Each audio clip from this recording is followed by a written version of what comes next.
Hello and welcome to the Team Talk here on Hibs TV. The international break has given Hibs a bit of respite after a breathless start to the season, but we're back and we're raring to go again here at Easter Road.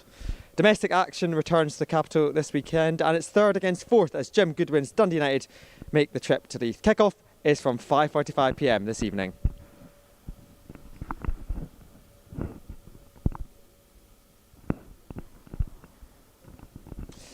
Yes, hello, welcome to the Team Talk here on Hibs TV. My name is Gavin Rittoo. Dundee United are in town for this one, and joining me to preview this one is none other than Hibs legend and now coach Joelle Murray. Joelle, first of all, nice to see you again. How are you? Yeah, I'm good, Gav. I'm all good. How are you? I'm very well, thank you. It's been a while since you've been on Hibs TV with us.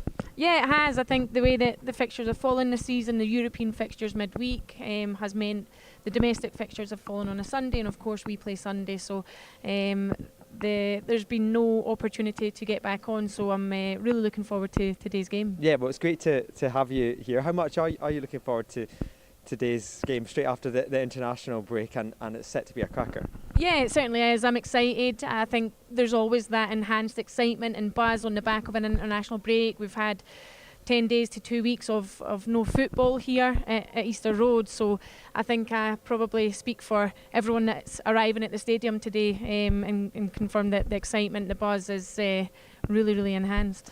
And just personally, what's it been like for you, not just the last couple of weeks, but this summer in total? It's been absolutely mental for the women's team. You've been here, there and everywhere. You've been to the States, Cyprus, most recently in Italy as well. What's the last kind of few months been like for you? Crazy, hectic, the list is endless, but enjoyable, exciting. We of course were in Jacksonville in the summer, which was a fabulous opportunity. Set us up nicely for the warm weather that we experienced in Cyprus. And then obviously this week we're just back from Milan, so all of that plus our domestic fixtures that we've had, so it's been busy but exciting, and a period that we worked so hard to get to and be involved in. Yeah, definitely. And you touched on the Milan game there. We'll just take a quick look at the highlights from that as the women were playing in the Women's Europa Cup. Here's how the action panned out in that one.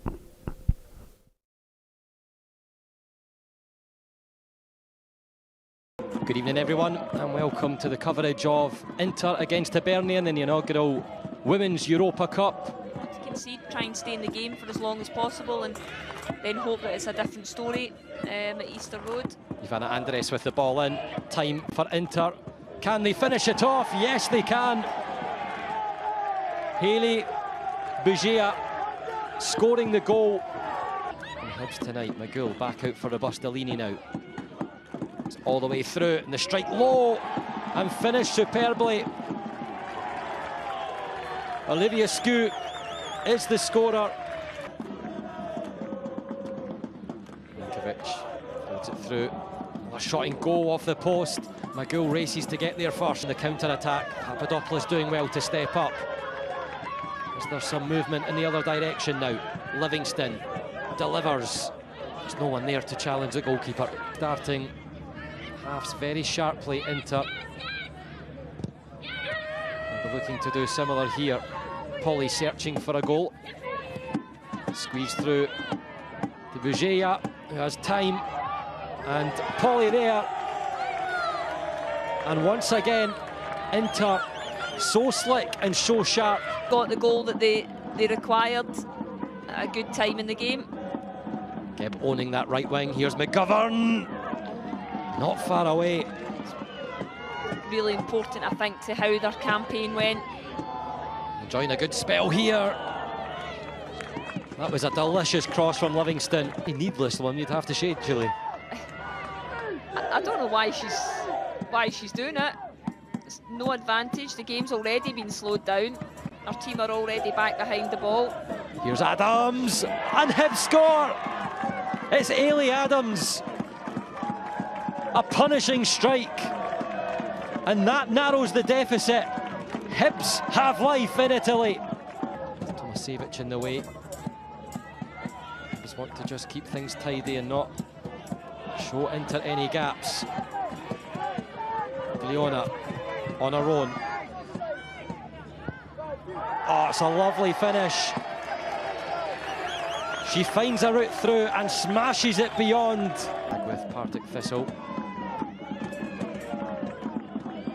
Winston here, driving forward, finding Adams. And it wasn't far away from a repeat.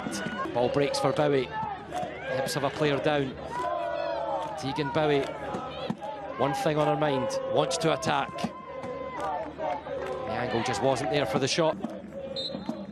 And there is full time. There is no Italian job in Milan for Hibernian.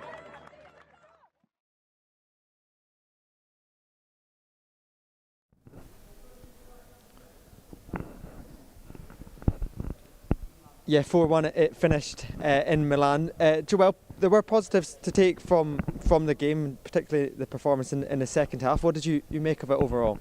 Yeah, I think I would agree. I think lots of positives to take, and I think, look, when you consider the level of opposition, Inter Milan being a worldwide club name in football, the quality that they had littered through their squad, Lena McGool, their captain, German international, won various kind of tournaments with them. Olivia Shu, who of course scored the second goal, fantastic player throughout her career. So yeah, I think we can certainly come away with our heads held high. A lot of really good individual performances, and not once did anyone on the pitch let their heads go down when the goals went in. I think the timing of the goals were crucial, went against us, because kind of instantly, especially the first two, gave Inter the momentum. The third just after the kick-off in the second half. So yeah, lots of learnings, but as I say, we can come away with our heads held high and hope that we can put on a show here at Easter Road on Wednesday night. Yeah, definitely. And you kind of touched upon it there, but we did show that we can go toe-to-toe with them, particularly in that second half when Ada got that goal back. And it was almost just that quick start from the host that almost killed us a wee bit, and once we did find our feet in the game, we did create a lot of chances. Yeah, we certainly did. I think we certainly grew into the game, grew into both halves, and the quick start did kill us. Frustratingly, we knew that was going to happen, so it wasn't like we were unaware. So yeah, the quick start, the intensity that they played at, didn't really allow us to settle and get on the front foot until maybe 10-15 minutes into the game. But lots of positives to take. Second half in particular, we were getting in behind them, getting balls into the box, and whether it be balls not sitting or arriving at the correct height, or just not connecting as well as we would have wanted to, kind of was just the small failings in the end. But you can definitely take the positives into the second leg here, which is at Easter Road, £5 for adults and everyone, and under 13s go free as well. How much will the players, you talked about some of the experience and the learnings that the girls have gained from the summer, how much will playing at Easter Road on a big European night add to that whole experience as well? Yeah, I think it'll give them an extra lift. We always talk about the supporters being the 13th player, and they will be that on Wednesday night. We will need them, we will need the noise.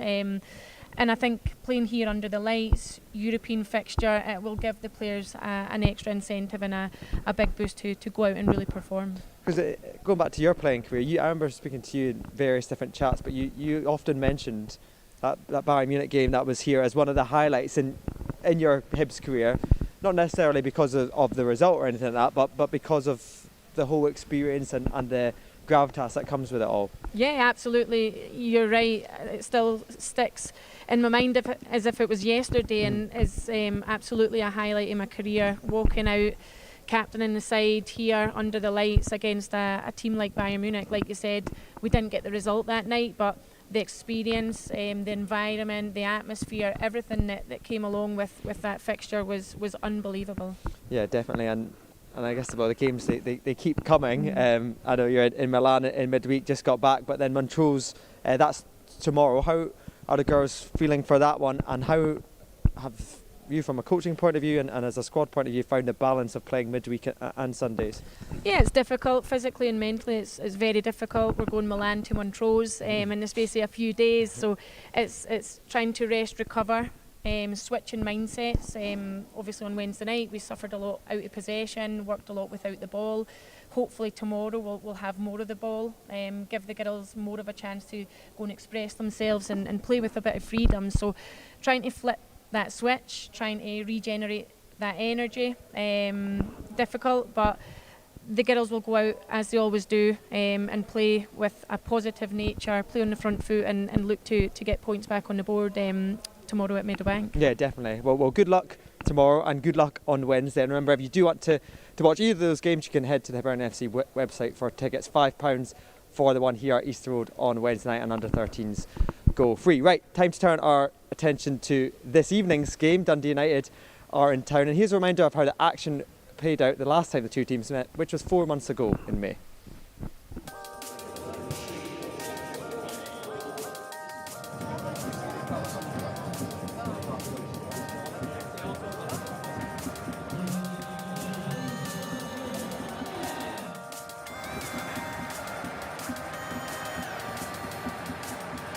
The gap for Chris Cadden, cuts it close goal. It's missed by everyone and it rolls over the line. Martin Boyle.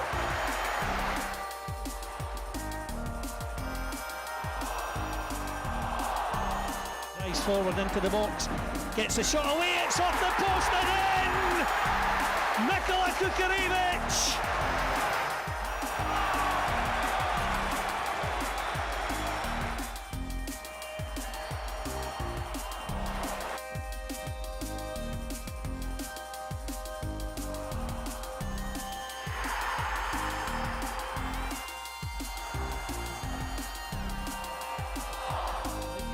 Hibs in possession over on the far side. Bowie, chance, rolls it back.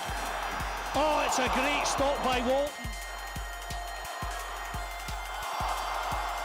Cadden is there, clips the ball across, and it's in the net from Dwight Gale. Johnny on the spot at the back post, exactly where you expect him to be. He just knows instinctively where that ball's going to go.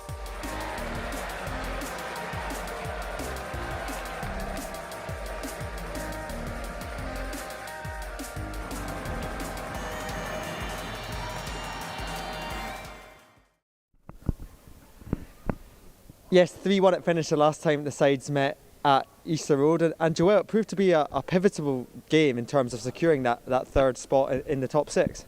Yeah, it certainly did. I think last season every game against Dundee United was extremely competitive, very close, although some of the scorelines, that one in particular, didn't suggest that, and almost all fixtures had a bit of controversy, so hopefully we don't have any this afternoon. Yeah, looking back at them all, you're right in the sense that the scoreline didn't necessarily reflect the way that the game panned out. I think the one before that was the one at Tannadice, 1-1 until very late on, and Kieran Bowery and Junior Hoylett scored. And that's just the way football works against, because the other one at Tannadice, I think I remember we were winning with a couple of minutes to play and ended up losing 3-2. And they tend to be entertaining games in these two, mate. Yeah, very entertaining. I remember watching the 3-1 game at Tannadice when Kieran scored that magnificent goal. I was commentating on the game before that at Tannadice. I think we were in control. Mm-hmm. We saw the momentum swing on the back of a red card, and then there was a late goal. So yeah, a lot of controversy, but always extremely competitive fixtures. Yeah, what have you made of Dundee United this season? Because they've made a few new signings, but they've had a very solid start to the campaign. Yeah, they have. They've had a large kind of turnover in players. I think they've recruited very well. They're a strong, aggressive, kind of direct team. I like their striker, Dolchek, Camera in the middle of the pitch. So you couple the new signings with their academy graduates, Fotheringham, Dewar and players like that, and they've got a lovely blend within their team. Yeah, definitely. And we saw the goals there from the last time the two sides met. There always seems to be goals in this one. We've not really struggled for goals this season. We mentioned the likes of Martin Boyle, Kieran Bowery, but we've got another kind of top goal scorer for the season, and Rocky Bashiri, 4 for the season he's got already. We'll see his latest one here against St Mirren. It's something that he's really started adding to his game in the last 9 months or so. Yeah, absolutely, and it's not just his aerial threat that we're seeing here, but it's the open play stuff when he gets up and supports, or he's maybe been up for a corner and then he gets on the end of something second phase. So he's become a real attacking threat and a real asset in that final third. Yeah, 4 goals he's already got this season, some massive goals as well, and I think it's 8 in all comps for Hibs. The first one I think came against Aberdeen in that dramatic 3-3 game. Is that something that the manager would have spoken to him about, adding more goals to the game, or how does it kind of work from a player-coach's perspective? Yeah, I don't know if that's at the forefront of David Gray's mind when he's speaking to Rocky. It's probably stick to the defensive stuff first and foremost, and then once we get those opportunities from set pieces in particular, go up and be aggressive in the air, and he's shown that in abundance. And it just almost shows like the momentum and confidence. Once you get your first goal, you're like, oh, I could do this, and I can be a real nuisance in the box, and he's proved that in both boxes. It's been massive for us. Yeah, he has. He defends our box extremely well, and he attacks the opposition box equally so. And I think when you've got a player like Rocky, not only the player but the person, he's a player that is extremely liked throughout the club. You speak about consistency and momentum, and at the moment he's got that in abundance, and it's something that players really thrive upon and grow confidence from. Yeah, he certainly leads by example, both kind of on and off the pitch. Unfortunately, his goal wasn't enough to secure all 3 points a couple of weekends ago with St Mirren opening the score. From a coach's point of view, I guess the kind of St Mirren goal was a difficult one to concede, particularly coming from a set piece. Yeah, set piece concessions are extremely hard to take because set pieces, it allows you to reset, get in your defensive discipline and your structure. So when you lose from a set piece, it is extremely frustrating. You see there's 3 players get runs on their men, so it's extremely disappointing to lose a goal from like those that. situations. Yeah, but I mean, I guess 1-1, given the grand scheme of things, that was a couple of days after that kind of heartbreaking exit in the UEFA Conference League to Warsaw. So I guess a 1-1 draw, I think I got the impression after the game that it wasn't the end of the world, given how much we kind of put into the game on Thursday night as well. Yeah, absolutely. When you look at the European fixtures midweek, it's not just the physical output, it's the mental output.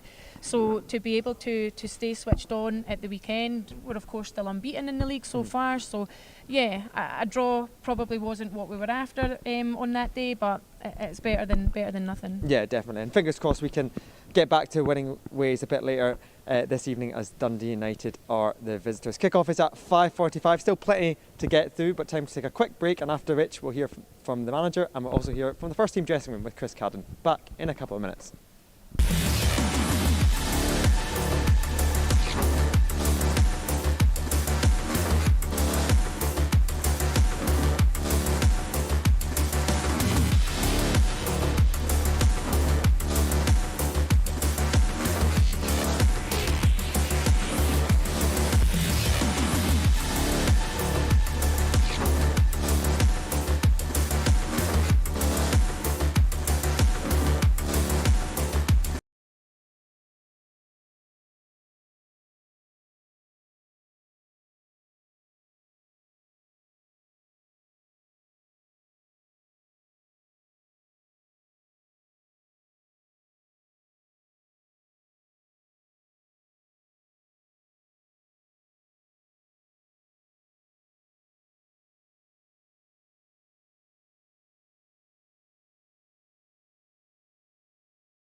Shopping, working, and relaxing online can attract various digital threats. To improve your protection against them, just turn on NordVPN. This cybersecurity app will block web trackers and malware-infected sites. It will also encrypt your internet traffic without losing a smooth connection. Get NordVPN now. NordVPN, cybersecurity built for every day.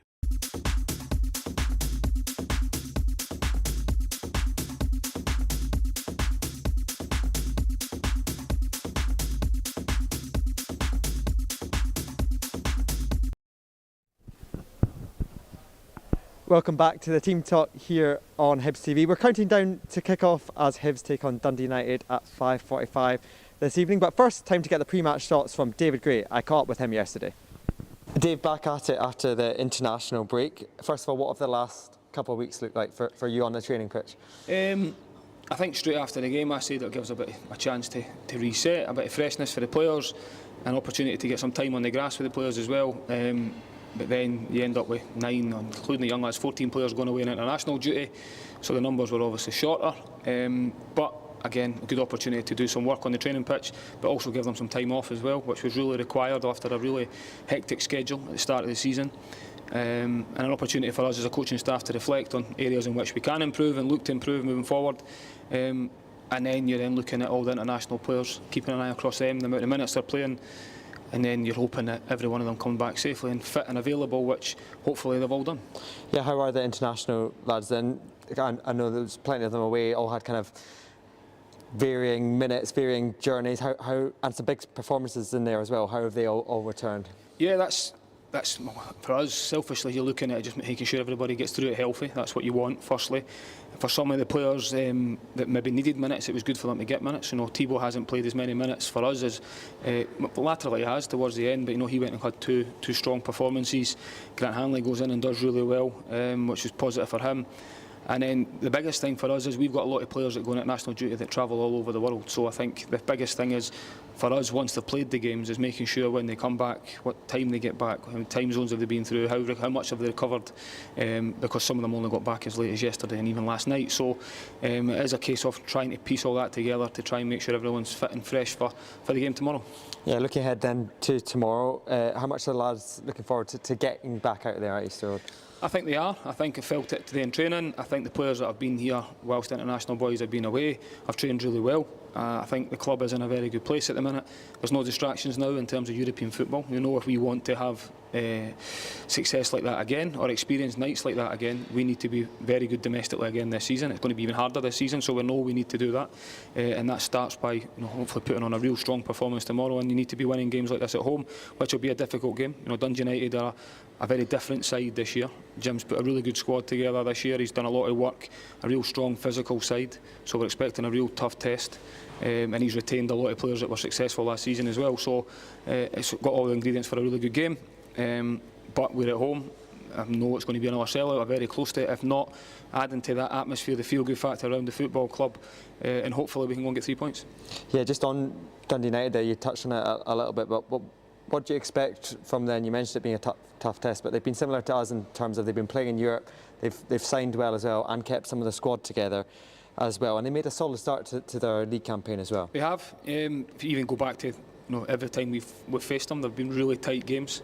And not always went the way the form team on the day maybe played. I think we were probably unfortunate the 2 games we played against them to lose the first couple of games we played against them, and then laterally the very last one was probably the tightest game of them all, and we come away a 3-1 winner away from home. Now when you see that, it looks like 3-1, and you look, it might be quite more comfortable than it actually was when you think we scored 2 goals right at the very end of the game, and it was right in the balance to the end. Jim's teams are always like that. They're always hard to beat, and this team especially that he's put together, I think, is a really fit, strong, physical side, so we're going to have to match that.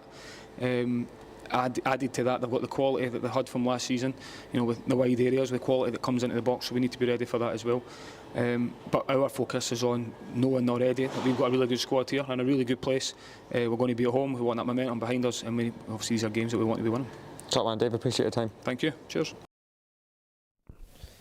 Yes, that was David Gray speaking to me ahead of this one. Joelle, he mentioned the kind of feel-good factor, not just with the men's team, but across the whole club, across all 3 clubs. And you can really feel that at the moment. Everybody is everyone's buzzing, everyone's looking forward to the next game, and it's a great place to be right now. Yeah, it's a fantastic place to be. You can see that everyone is invested in every squad. And I think the European stuff, it brings excitement, it brings extra chat, it brings an unknown. So yeah, the investment across all squads, ourselves, obviously the men, and Gareth's squad, I think is really, really positive to see, and a really good culture to work in. Yeah, definitely, and working, coaching, everything. Yeah, because you've been here for plenty of years, you'd have seen all the ups and downs. David also kind of mentioned in his interview, we were talking about the international break. Sometimes you think, as fans or as kind of people looking from the outside, you think, oh, that's a good time on the training pitch, good to work on a few things, good to get a bit of rest, which it can be. But also we had 9 first-team players out on international duties, and it could be quite difficult to manage who's played where. David mentioned that the time zones people are coming through, and everyone's kind of playing different kind of minutes and all that kind of stuff. From a coach, it must be an absolute headache to deal with. Yeah, trying to get the balance, trying to obviously manage minutes. Of course, when your players go away on international duty, you have no real say in what they're doing and what they're playing. Obviously, Jordan Abita played 290s. I think Thibaut got a lot of minutes as well. Yeah. So, it's enjoying that international recognition, having as many players away. But of course, the players that are left, I've been on both sides, where I've been a player not being away with the national team, and it's frustrating because you're trying to put on sessions and take part in sessions that are extremely reduced in numbers. I know from watching a session the other day there, I think they've had about 9 players. Yeah. So it's hard to get the balance, hard to manage minutes, and of course take into consideration travel time as well. Yeah, and I guess it's a kind of catch-22 double-edged sword, because it shows we've got the players that are capable of playing internationally. So it's a good problem to have, although difficult for time on the training pitch. You mentioned the kind of varying minutes that people had. Jordan Abita played 290s, kept 2 clean sheets. Thibaut as well. Grant Hanley played very well for Scotland. Kieran Bowie didn't get any minutes, but I think the manager said in his press conference, selfishly for Hibs, he was happy with that because it meant he come through injury free. But at the same time, Kieran would probably love to get out there. And going back to your Scotland days, can you kind of see it from both sides as well? Yeah, of course. I think, as I said, I've been on both sides of the coin, where you're not in the national scene and you're back home with a reduced number of players, and then within the national scene you work so hard for those games, and when you don't get the minutes, it's extremely frustrating. So David Gray will be selfish, but Kieran Bowie will be extremely frustrated, I'd imagine. Yeah, definitely. But still plenty of time for Kieran to add to his 1 cap that he's got already. Well, anyway, one of the players that was still here training over the international break was Chris Cadden, and he spoke to the media earlier this week. Yeah. How do you guys feel kind of coming back into it and refreshed and without everything that's happened with Europe and everything, and just come back to focus on things? I mean, it makes our season a lot more straightforward. Obviously, we'd have liked to have went through, and that's what we wanted. That's the challenge we set ourselves out at the start of the season. Unfortunately, it didn't happen. But I think there's a lot of positives to take from the European campaign. Going toe-to-toe with some big teams, playing big atmospheres, I think there's a lot we've learned from it. And for me personally, it's just trying to get back there. I loved every second of it. Everything to do with it, travelling away, the Thursday, Sunday was brilliant. So yeah, just desperate to get back there again. Do you feel we kind of improved as a team and as individuals going through those 6 games? I think so. Especially when you embrace a challenge you haven't done before as a team, that we haven't done for a couple of years. To go and do that, and especially in the atmospheres that we went and faced, it was they were tough. They were good teams as well. So I think you learn a lot and you take a lot of positives from it. But there's also stuff you can learn and you can get better at, which we have looked at. Yes, that was Chris Cadden speaking to the media there yesterday. Joelle, Chris has been a very dependable player for Hibs over the year, but over the last kind of couple of weeks, couple of months, he's really kind of secured his place in the team at that right wing back, bombing up and down the right hand side in the absence of Lewis Miller, who obviously left in the summer. How impressed with Cads have you been? Yeah, really impressed. Like you said, he's a player that you can depend upon. He gives you at least a 7 out of 10 almost every week, which is fantastic. He's of course an older player, a more experienced player in the squad, so it's great to have someone of his experience and quality on the pitch. Yeah, he was talking there about how much he enjoyed the European experience and how much he wants to kind of get back to that next year. And I guess that all then comes back to today's match, and we need to get the business done. We need to start getting points on the board in the league so that we can have those nights that we got earlier this summer. Yeah, absolutely. As Cad said, he's got a taste of it. That's the standard that he wants and expects of himself and the club. So, like you said, to enable us to get back to those levels, we need to make sure that we deal with our bread and butter, and that's, of course, first and foremost here against Dundee United. Yeah, just quickly before we go then, how do you see this one panning out, the 90 minutes panning out? It's going to be a physical battle, and the game historically has produced goals. Are you expecting more today? Yeah, I think there'll be a lot of goals in the game. I think it'll be, if you're looking for a score prediction, if not, I'm going to give you one. I'll go for a 3-0 Hibs. Okay, 3-0 Hibs, yeah. Okay, nice one. So Joelle's going 3-0 Hibs. Let us know on Twitter what you think the score is going to be. Joelle, what's the rest of your day looking like? I know you're on commentary duties, mascots, is everything in between? Yeah, so mascots, and then I'm up in the gantry to do comms, which I'm, as I said earlier, really looking forward to. Okay, perfect. Joelle was on with Cliff Pike, and that's probably all we've got time for today. Thank you very much for your time, Joelle, and I'll now let Joelle run off to do all the rest of her duties, and I'll pass you over to our dependable commentary team of Cliff Pike and Joelle Murray. Thank you very much for watching.